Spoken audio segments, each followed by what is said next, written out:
I woke up that morning to a sound that didn't belong in the desert. It wasn't wind, and it wasn't birds. It was a low mechanical rumble, heavy and constant, vibrating through the ground before it reached my ears. At first I thought it was thunder rolling in from the east, the kind that promises rain but never delivers.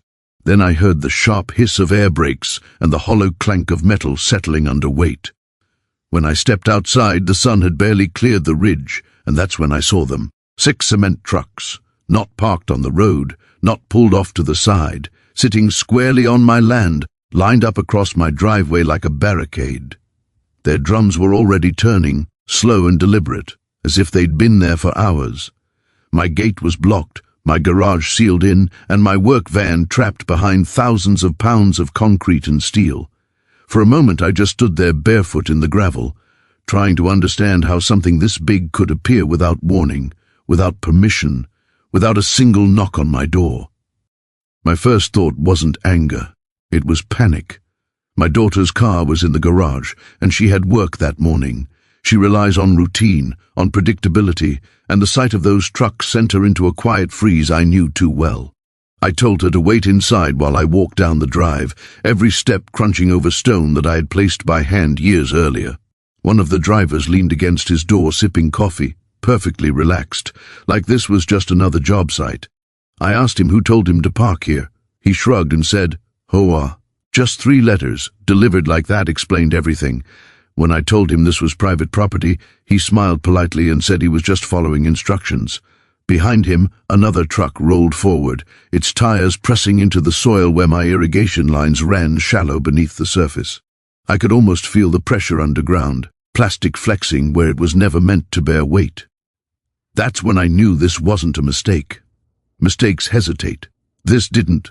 Gabrielle Walsh arrived 20 minutes later in a spotless SUV, sunglasses already on, clipboard in hand. She didn't greet me. She didn't ask permission. She simply informed me that the driveway was being used for temporary community access due to construction down the road. When I told her she was trespassing, she smiled the way people do when they think they're speaking to someone unreasonable. She said the HOA had reviewed the matter and determined this land fell under shared-use provisions. I asked her to show me the paperwork. She said it would be emailed. I asked her to move the trucks. She said they'd be gone by evening. Every answer slid past the actual problem, like she was trained to avoid direct contact with responsibility. When I mentioned my daughter being trapped, she said inconvenience was part of community living. That word stuck with me. Inconvenience. Like this was a delayed package or a loud party, not heavy machinery blocking a home. She walked away before I finished speaking, already dialing her phone, already done with me. By mid-morning the damage started to show. Fine grey dust drifted across the yard, settling into the gravel, clinging to the leaves of the desert plants my wife and I had planted years ago. The trucks idled constantly, their engines never fully resting, shaking the ground just enough to make me uneasy. One driver used my side yard as a turnaround, crushing a line of low shrubs that had survived 3 summers of brutal heat. When I protested, he pointed toward the road and said he didn't have space to maneuver. Space, on my land. I took photos, careful ones, wide shots and close-ups, timestamps visible. I didn't raise my voice. I didn't threaten anyone. I just documented. Somewhere in the back of my mind, a quiet voice reminded me that people who act like this don't stop because you ask nicely. They stop when they're forced to. I didn't know how yet, but I knew I was past the stage of expecting cooperation. The truck stayed through lunch, then into the afternoon. Each time I walked outside, another tire mark appeared, another patch of ground compressed into something lifeless and hard. My phone buzzed with cancelled appointments, clients who couldn't wait another day for irrigation repairs. That work pays my bills. It keeps water moving where it's needed most. Watching my own system get crushed while I lost income felt like some cruel irony. I called the HOA office and got voicemail. I called the non-emergency police line and was told it sounded like a civil matter. Civil. Another word people use when they don't want to help. By the time the sun dipped low, the trucks finally pulled out, leaving behind ruts, dust, and silence that felt heavier than the noise had. I stood at the end of the drive, watching them disappear, wondering if this was over. It wasn't. I felt it in my chest, the same way you feel a storm before the clouds show up. The next morning they came back earlier. This time there were more. Different logos, different drivers, same confidence. No one asked, no one explained. They parked like they owned the place. Gabrielle didn't bother showing up. She sent an email instead, 3 paragraphs long, full of soft language and hard assumptions. It thanked me for my patience and assured me the HOA was acting within its authority. There were no attachments, no maps, no signatures, just words floating without proof. I replied with a single sentence stating the land was private and access was denied. The response came back almost immediately, telling me to refrain from interfering with authorized community activity. That's when it hit me. They weren't confused. They were testing boundaries, seeing how much pressure it would take before I folded, seeing if I'd back down, because standing alone is exhausting. They underestimated how tired I already was. By the 3rd day, neighbors started watching, some with curiosity, some with irritation. A few avoided eye contact altogether. I could feel a narrative forming, one where I was the problem, the holdout, the man causing delays. Gabrielle was good at that. She didn't need to lie loudly. She just needed to repeat her version often enough. When one neighbor asked why I was making things difficult, I realized how quickly control shifts when information is managed. I explained calmly, showed photos, pointed to survey markers still visible in the dirt. He nodded but said nothing. Silence can be louder than opposition. That afternoon I noticed fresh cracks near the edge of the driveway, hairline fractures spreading where water once flowed freely underground. I knelt and brushed away dust, recognizing the pattern immediately. Pressure where there shouldn't be any. Stress building below the surface. It reminded me of myself standing there, watching something carefully built get damaged by people who didn't care to understand it. That night I didn't sleep much. I sat at the kitchen table with old documents spread out, papers I hadn't looked at in years, deeds, plats, permits, all yellowed at the edges. My wife used to say that land remembers who treats it right, that if you pay attention it tells you when something's wrong. As I traced property lines with my finger, I started to notice details I'd glossed over before, language that wasn't vague, clauses that weren't optional. I didn't fully understand what I was seeing yet, but I knew enough to feel a shift. They thought authority was something they could declare.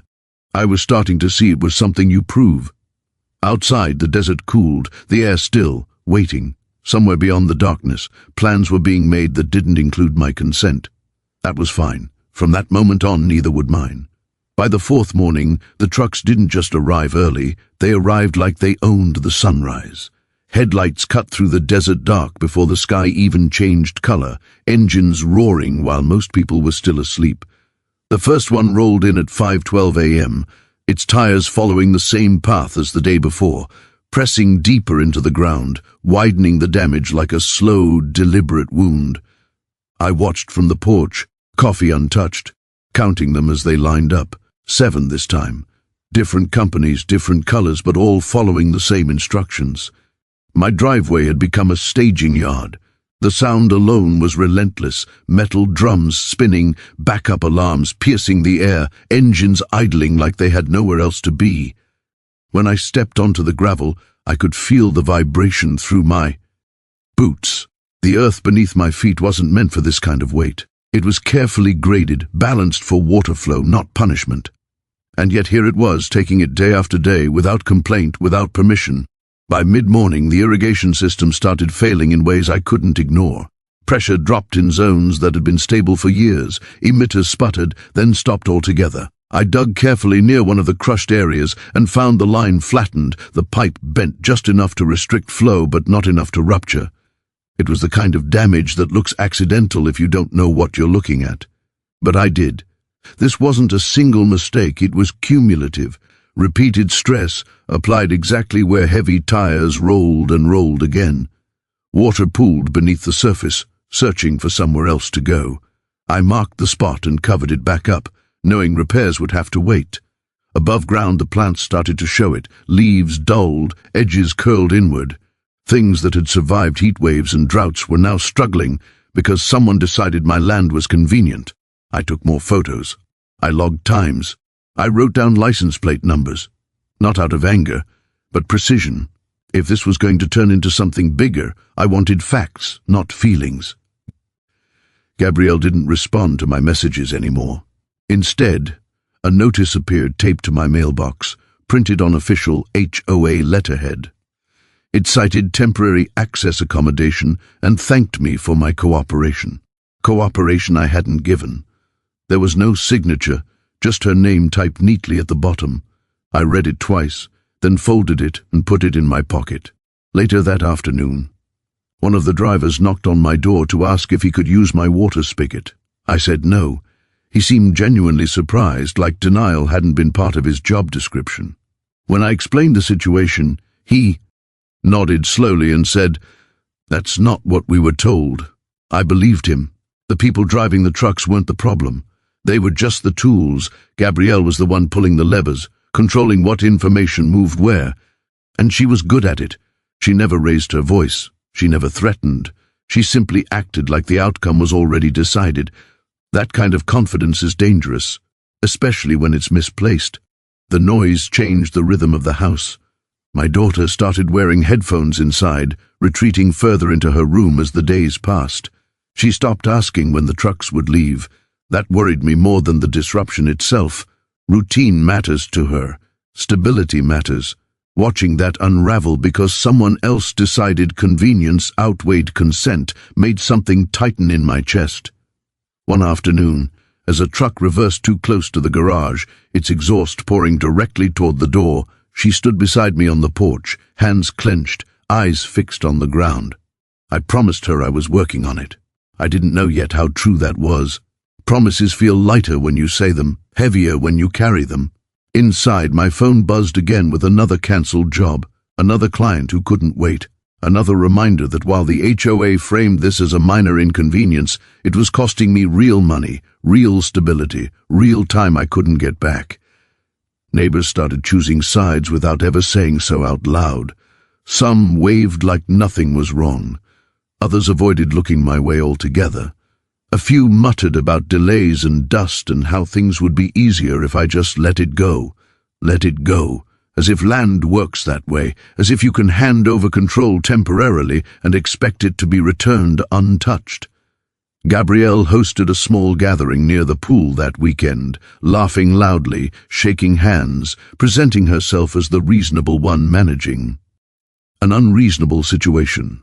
I watched from a distance as another truck rolled in late, headlights flashing across the yard. It parked so close to the property marker that the tire rested half an inch over the line. I measured it, photographed it. Not because I needed to be right, but because I needed to be ready. This wasn't about winning an argument. It was about protecting something that couldn't defend itself.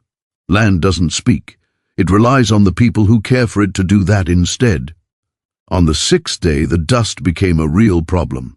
Fine concrete powder coated everything, seeping into places water normally cleans. Desert plants aren't built for that kind of alkalinity. By the time I noticed the damage, some leaves had already yellowed, their surfaces burned in patches where the dust mixed with morning dew. I rinsed what I could, knowing it wouldn't fix the root issue. Gabrielle sent another email that afternoon, suggesting I hose things down if it bothered me. That was it.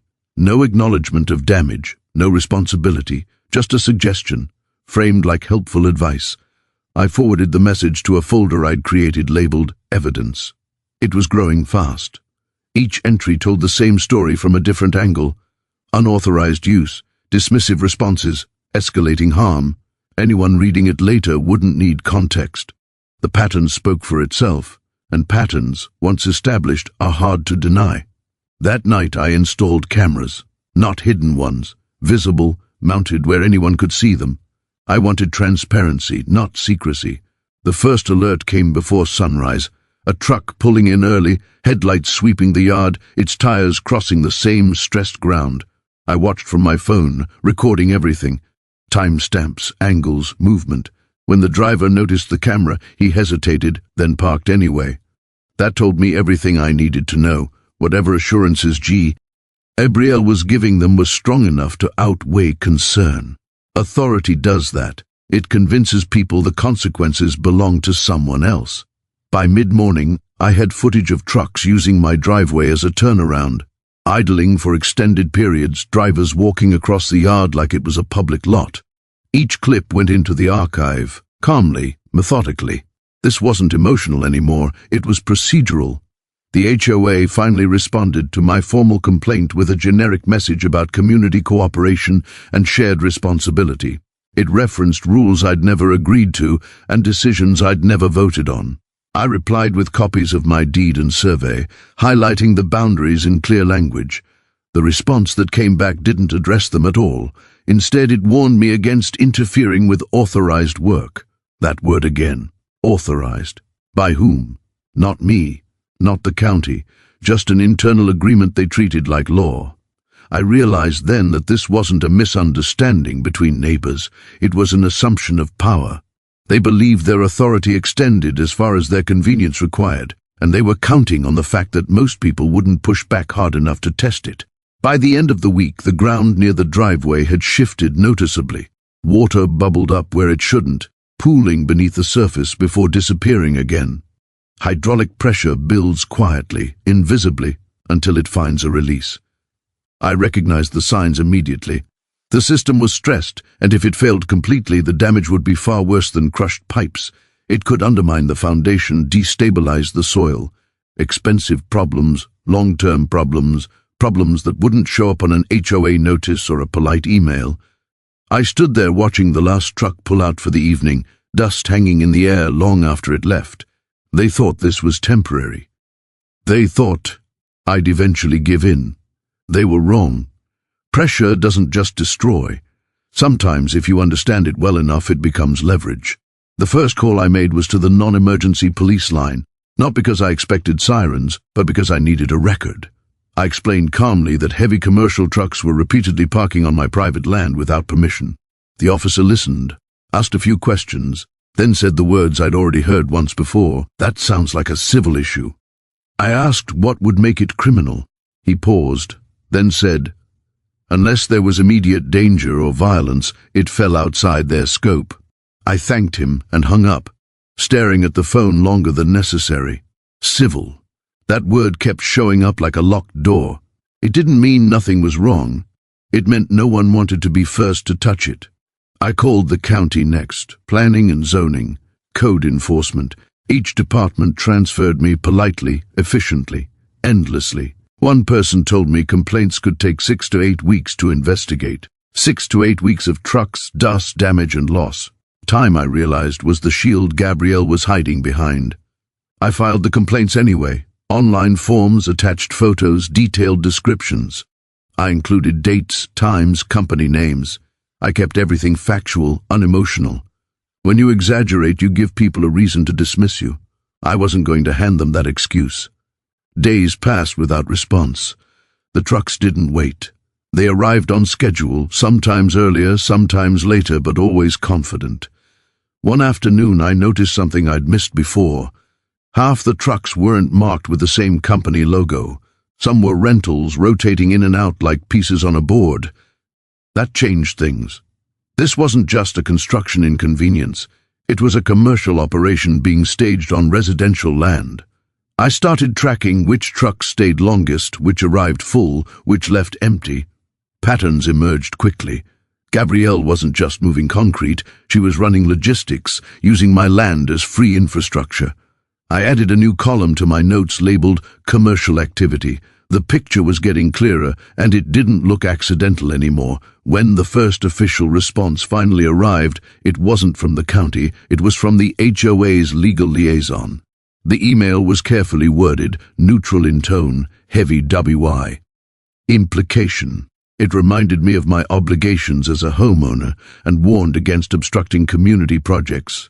It cited bylaws I'd never agreed to and decisions I'd never participated in. There was no mention of my property lines, my complaints, or the damage. Just authority, stated as fact. I forwarded it to my growing archive. That night I sat at the table sorting documents, organizing them into folders that made sense, damage, trespass, communications, commercial use. It felt strange, turning my home into a case file. But clarity has a calming effect. The more organized things became, the less powerless I felt. This wasn't chaos anymore. It was evidence. And evidence has weight, even when people pretend it doesn't. My daughter started helping without being asked. She created spreadsheets color-coded by day and truck type. She logged arrival times and departures, cross-referencing them with the footage from the cameras. What started as a school project turned into something far more serious.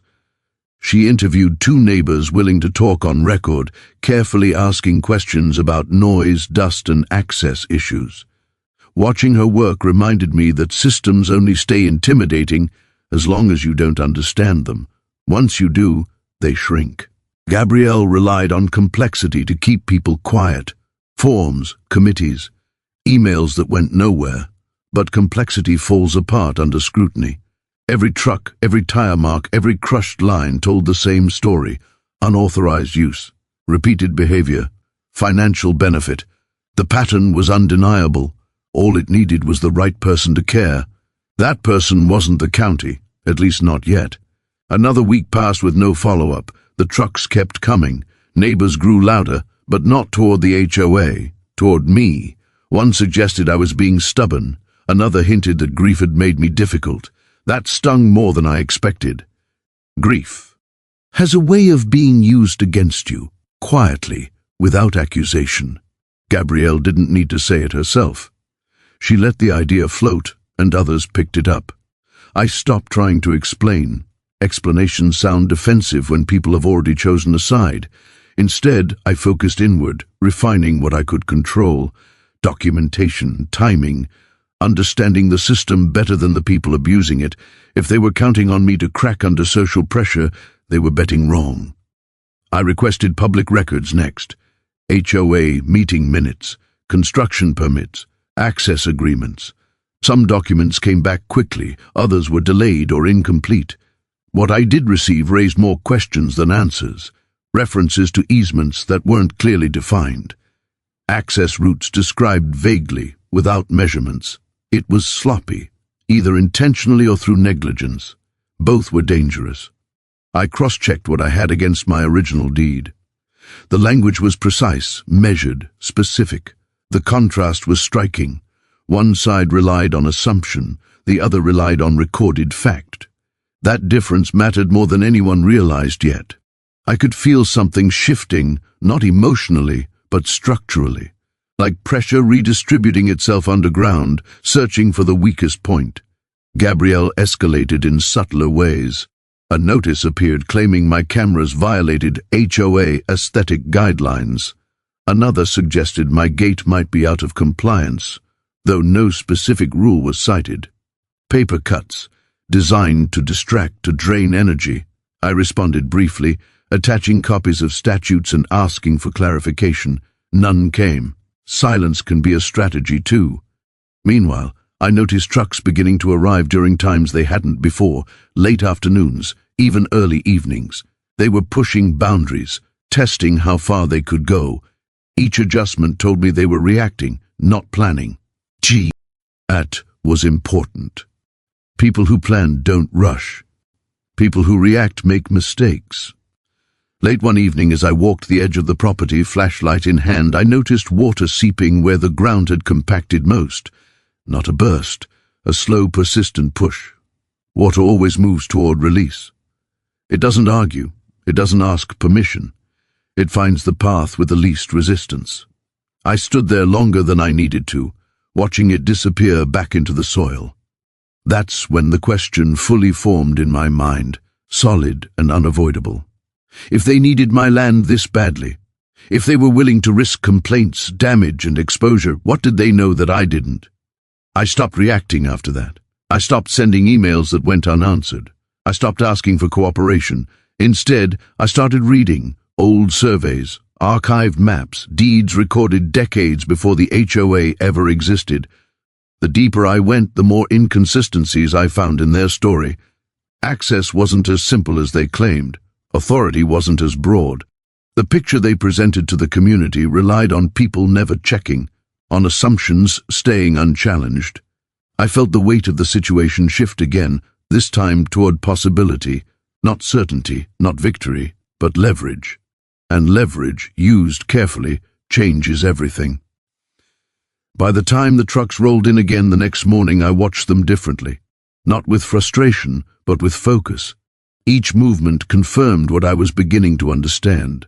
This wasn't about convenience, it wasn't about community, it was about control of access, and access was power.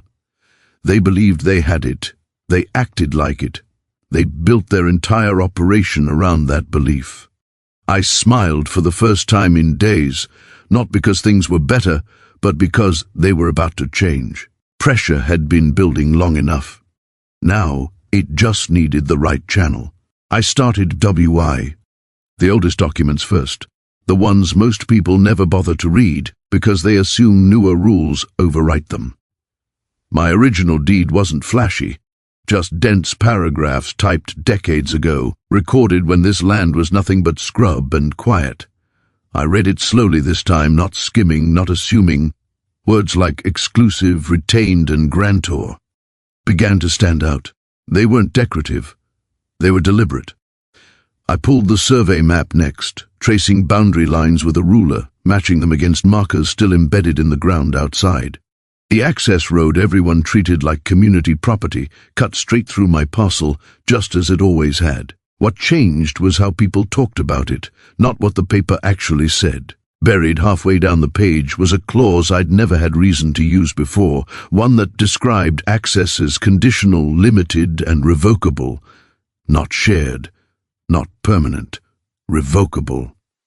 My pulse quickened, not with excitement, but with clarity. This wasn't a loophole.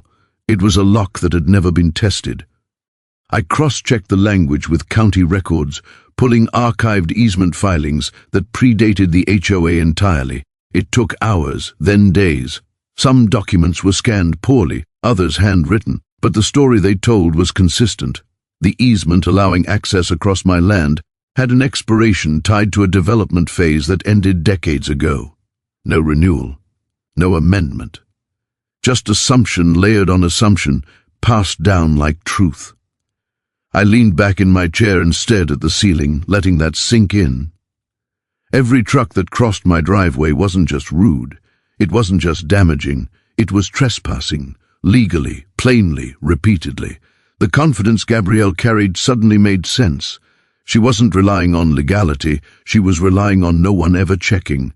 Power built on neglect looks unshakable until someone pays attention. I didn't move yet. Discovery without confirmation is just theory. I called a retired surveyor first, someone who'd worked this county for decades and knew its quirks. He came out the next afternoon, boots crunching gravel as he walked the line with practiced ease. He didn't rush. He measured. He checked bearings against his own notes. When he finished, he looked up at me and nodded once. "Your land," he said. Simple, final, no drama. Next, I showed the documents to a retired police officer who lived a few houses down, a man who believed in process and order. He read quietly, then pointed to the same clause I'd flagged. "You control access," he said, always did. Hearing it from someone else made it real. Not emotional, not reactive, real. The attorney came last. Patricia Santos specialized in easement disputes, the kind most people never think they'll need until they're already in trouble. She didn't smile when she read. She didn't frown either. She just annotated margins, cross-referenced statutes, and asked precise questions. When she finished, she closed the folder and said, "They don't have a leg to stand on." She explained it carefully, not overselling, not dramatizing. The HOA's authority ended at my boundary. The expired easement meant permission had been assumed, not granted. Everything Gabrielle was doing relied on my silence.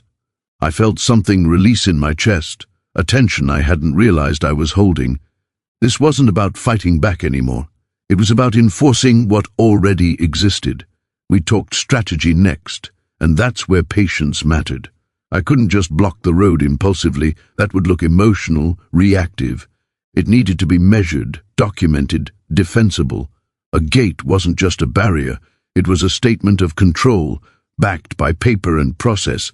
Not a fence hastily thrown up, but a permanent structure installed within my rights. I sketched designs that night, drawing from years of working with hydraulics and pressure systems. It needed to be strong enough to stop heavy trucks, controllable enough to avoid confrontation, and legal enough to stand scrutiny. Every detail mattered. Timing mattered most. Pressure works best when applied at the right moment, not all at once. Ordering the gate felt surreal. $8,500 is a lot to spend on something you never planned to need. But some investments aren't about comfort. They're about stability. While I waited for delivery, I continued documenting. Nothing changed on the surface. Trucks still came. Gabrielle still sent emails. The HOA still issued vague notices. Underneath, though, everything had shifted. I wasn't hoping for someone else to intervene anymore. I was preparing to act, quietly, correctly. There's a difference between aggression and assertion. One invites chaos, the other restores balance. When the gate arrived, installation took a full day. Steel posts anchored deep, hydraulic arms calibrated carefully. I tested it again and again, opening and closing, listening to the hum of pressure equalizing. Smooth, controlled, predictable. I programmed it to operate remotely, with manual override if needed. No drama, no spectacle, just function. The moment it locked into place for the first time, I didn't feel triumphant. I felt calm, like something had finally aligned. My daughter watched from the porch, asked if this meant the trucks would stop. I told her not yet. Change doesn't announce itself. It arrives when people least expect it. The HOA noticed within hours. An email arrived citing aesthetic violations, claiming the gate didn't match community standards. It was signed only by Gabrielle. No board approval, no reference number. Patricia laughed when she saw it. Procedurally meaningless, she said. We responded with a single letter asserting my rights and requesting all future communication go through council. That silence afterward was loud. No follow-up, no escalation, just waiting. That told me everything. They were recalculating, trying to decide if bluff would still work. I watched schedules more closely after that. Concrete deliveries followed patterns. Fridays air critical. Large pours, tight timing, expensive mistakes if delayed. I circled one date on the calendar, a day I knew mattered to them. That's when the gate would matter too, not out of spite, out of precision. Enforcement isn't about inconvenience. It's about consequence. They'd treated my land like an afterthought. Soon, it would become the center of their problem. The night before, I slept better than I had in weeks. Not because I knew exactly how things would go, but because I trusted the foundation beneath me. Facts don't wobble under pressure. Rights don't disappear because someone ignores them.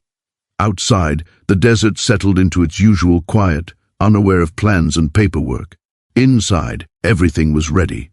Water had been diverted long enough. Now it was time to let it flow where it was meant to.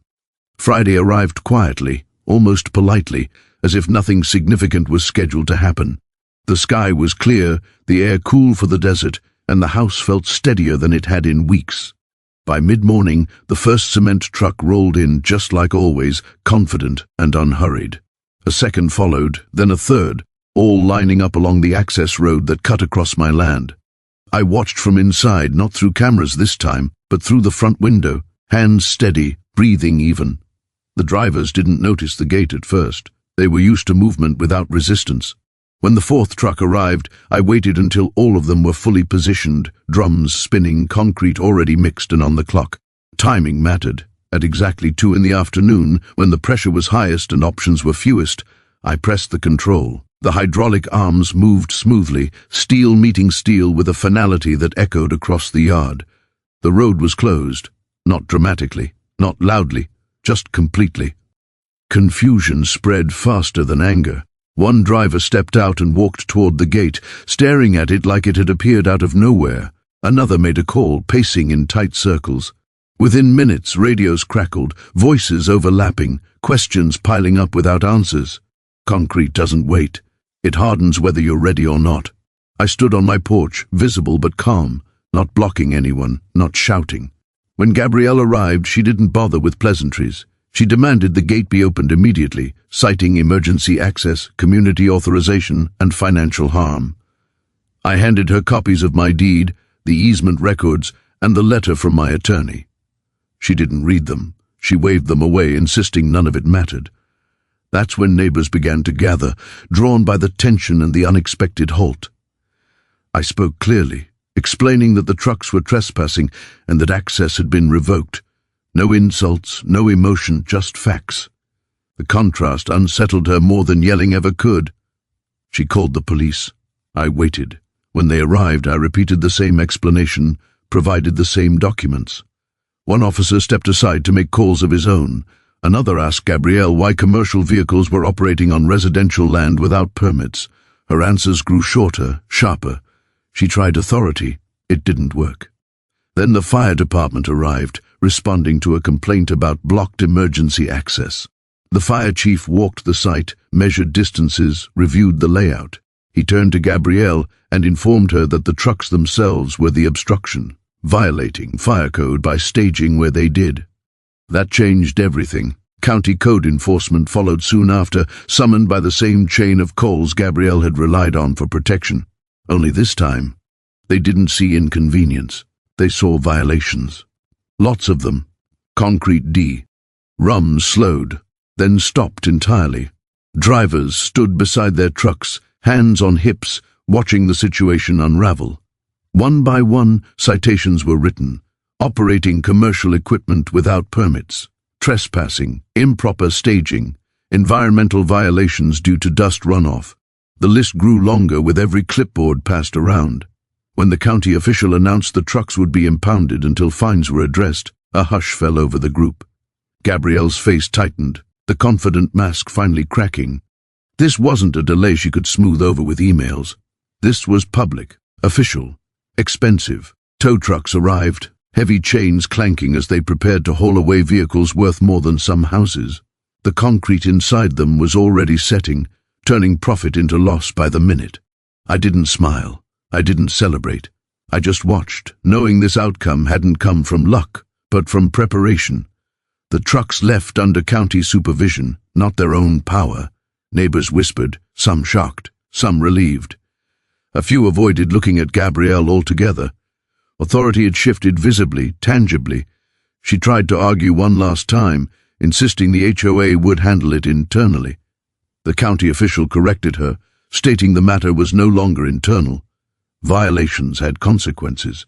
As the last truck was hauled away, the dust settled in a way it hadn't in weeks. Silence returned, not empty, but resolved. My daughter stepped beside me, asking quietly if it was over. I told her the hardest part was. Some things still needed fixing, some conversations would come later, but the pressure that had been building non-stop finally released. Legal threats arrived the following week, predictable and hollow. My attorney responded with a countersuit detailing property damage, lost income, and trespass, supported by weeks of documentation. Gabrielle's position weakened. Quickly, once lawyers replaced assumptions. 6 weeks later, the settlement came quietly. Fees paid, restoration costs covered, a permanent prohibition against commercial use of my land. No admission of wrongdoing, but no denial either. The HOA restructured its board shortly after, expanding oversight, limiting unilateral authority. Change came the way it often does, slowly, then all at once. Restoring the land took time. Pipes replaced, soil aerated, plants nursed back where possible, replaced where not. The work felt different this time, lighter, purposeful. Each repair wasn't just maintenance, but reclamation. Neighbors started stopping by, some apologizing, others just curious. I answered questions without bitterness. Education does more than blame ever could. My daughter submitted her project, built from the same records and logs we'd relied on, and it gained attention beyond our street. People recognized themselves in the story. Power misused, rights overlooked, quiet resistance done right. The next community gathering felt different. Conversations were cautious but genuine. Trust doesn't snap back instantly, but it does return when people see accountability. I shared what I'd learned, not as advice, but as experience. Know your documents. Document everything. Stay calm. Systems depend on people not looking too closely. When you do, they adjust. The gate stayed, not as a threat, but as a reminder. Boundaries matter. Respect matters. Standing in the restored yard one evening, watching water move smoothly through lines repaired and pressure balanced just right, I thought about everything that had happened. None of it required shouting, none of it required breaking rules, it only required understanding them better than the people abusing them. Water always finds a way. Sometimes you just have to build the right channels and let the pressure do the rest.